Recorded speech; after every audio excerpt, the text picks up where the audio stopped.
পবিত্র কোরআনুল কারীমের মধ্যে আল্লাহ সুবহানাহু ওয়া তাআলা ইরশাদ করেন ওয়াযকুরুল্লাহা ফি আইয়ামিন মা'দুদাত, তোমরা নির্দিষ্ট দিনগুলোতে আল্লাহ সুবহানাহু ওয়া তাআলাকে স্মরণ করো। ইবনে আব্বাস রাদিয়াল্লাহু তাআলা এই আয়াত থেকে আইয়াম মা'দুদাত দ্বারা তিনি বলেছেন আইয়ামুত তাশরীককে বুঝিয়েছেন আল্লাহ সুবহানাহু ওয়া তাআলা, নির্দিষ্টভাবে আইয়ামুত তাশরীককে আল্লাহ সুবহানাহু ওয়া তাআলা বুঝিয়েছেন। এজন্য আমাদেরকে মনে রাখতে হবে 9 জিলহজ ফজর হতে 13 জিলহজ আসর পর্যন্ত মোট 23 ওয়াক্তে ফরজ নামাজের পরে 23 ওয়াক্ত নামাজের পরে একবার করে তাকবীরে তাশরীক বলা আমাদের জন্য ওয়াজিব করে দিয়েছেন, আমাদের জন্য ওয়াজিব করে দিয়েছেন এই আয়াতের আলোকে।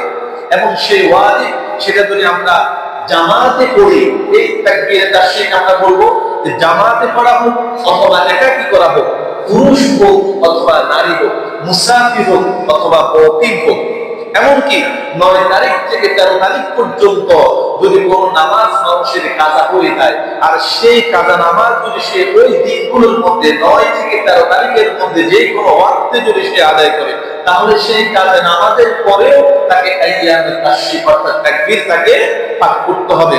পুরুষগণ সেই তাকবীর দিবে উচ্চ স্বরে একবার, আর মহিলাগণ আস্তে করে বলবে।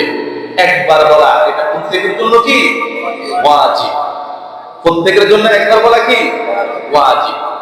তাহলে এখানে আমি যে বলেছি যে সেটা নামাজ জামাতের সাথে হোক অথবা সিঙ্গেল হোক, এরপরে বলেছি সেটা নারী হোক অথবা পুরুষ হোক, মুসাফির হোক মুকিম হোক।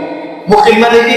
আমরা যারা এখানে আছি এটা হচ্ছে মুকিম, আমরা যারা এখানে আছি সমাজের মধ্যে তারা কি মুকিম। কিন্তু এখন ঘটনাক্রমে যদি আমাদের এখানে যে কোনো একজন ঢাকার উদ্দেশ্যে তিনি সফর রওনা দিয়েছেন, তাহলে সে মুসাফির হয়ে গেল না? আর মুসাফির হয়ে গেলে তার জন্য সালাত কিভাবে করতে হয়? ফসল করতে হয়। সকলে বলতে হবে কি করতে হয়? ফসল করতে হয়। অর্থাৎ 4 রাকাত নামাজ তার জন্য 2 রাকাত। তো এখন ফসল যেহেতু করতে হয়, ফরজ নামাজ 4 রাকাত থেকে 2 রাকাত, তার জন্য আইয়ামুত তাশরীক মাফ নাকি? তার জন্য মাফ। যেখানে 60 রাকাত ফরজ নামাজ 2 রাকাত হয়ে গেছে, সেখানে আইয়ামুত তাশরীক করতে কোনো দরকার আছে নাকি? না, এমনটা বলা যাবে না। সেই অবস্থাতেও মুসাফির অবস্থায়ও সে যে 2 রাকাত ফসল সালাত আদায় করবে, সেই ফসল সালাত আদায়ের পরে তাকে অবশ্যই তাকে আইয়ামুত তাশরীকের দিনগুলোর মধ্যে তাকে তাকবীর পাঠ করতে হবে। মনে থাকবে তো ইনশাআল্লাহ? ইনশাআল্লাহ। যারা আমরা বাসায় পড়বো একাকিত্বভাবে তাদেরকেও পাঠ করতে হবে। আমাদের মা বোনেরা যারা সাউন্ড সিস্টেমের কল্যাণের মাধ্যমে শুনতে পাচ্ছেন তাদেরকেও বলছি, বাসায় বাড়িতে যখন আপনি সালাত আদায় করবে, এই 9 তারিখ থেকে 9 জিলহজ থেকে 13 জিলহজ পর্যন্ত এই দিনগুলোর মধ্যে আমাদের কি করতে হবে? তাকবীর পাঠ করতে হবে। তাকবীরটা কি?